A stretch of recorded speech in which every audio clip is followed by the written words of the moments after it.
And the last campaign this week, launching on March 29th, is Feralis Obscure Land. And this is a game for 2 to 4 players. It takes about 40 to 60 minutes to play. And this is a head-to-head deck construction and card combat game. And this is another game this week that has a lot of interesting mechanisms with it that I haven't seen before. And the way that this game plays is that each player is actually going to have a really nice cardboard player board, which I always like to see with these card combat games because it keeps everything neat and tidy. But essentially, each player is going to be choosing a pre-constructed deck of cards that is full of different creatures. But then it's also going to have a special god card with a unique ability and a set of skill points that players can spend in different categories to add more cards to that deck at the start of the game. But the cards that you add to your deck are a little bit different than what's in the pre-constructed deck because these are actually not creature cards. Instead, these are skill cards. In each turn, players are going to be choosing cards from their hand to put out into the play area, and with each of those cards, you're going to be putting a die associated with it.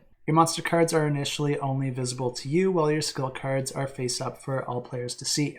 Each turn you'll be lowering the value of each die by 1, and when that die is completely depleted for your skill cards, that actually unlocks that skill card, and you can use it immediately or on any following turn, but when you do use it, it does go back to your hand, and if you want to play it again, you'll have to put the die back on it. For a monster card, when that die goes to 0, it means that your monster is no longer in incubation and you can put it out on the board, allowing it to attack your opponent. And when you do attack, you can choose to either attack the other player, which if you totally lower their health, you win the game, or you can instead choose to attack their creatures because each of their creatures can chain together for devastating effects. And each of the creatures have unique special abilities, which when you're going up against them, can completely mess up your plans or grind your engine to a halt. So although you'll really want to attack the other player to win the game, that often isn't the best strategy as those other creatures will be getting in your way. But the fun doesn't end there because depending on which way that you have your creature card oriented, you'll actually have a base form as well as a more powerful awakened form.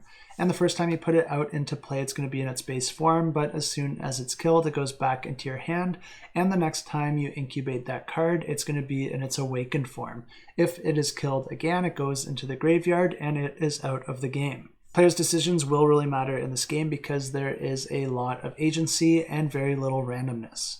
So if you are a fan of combat card games, especially those with a lot of strategy, this one looks like it's bringing a lot of new, fresh ideas to the table, and it's definitely one that you'll want to check out, and I have links to this campaign and all the others in the description below.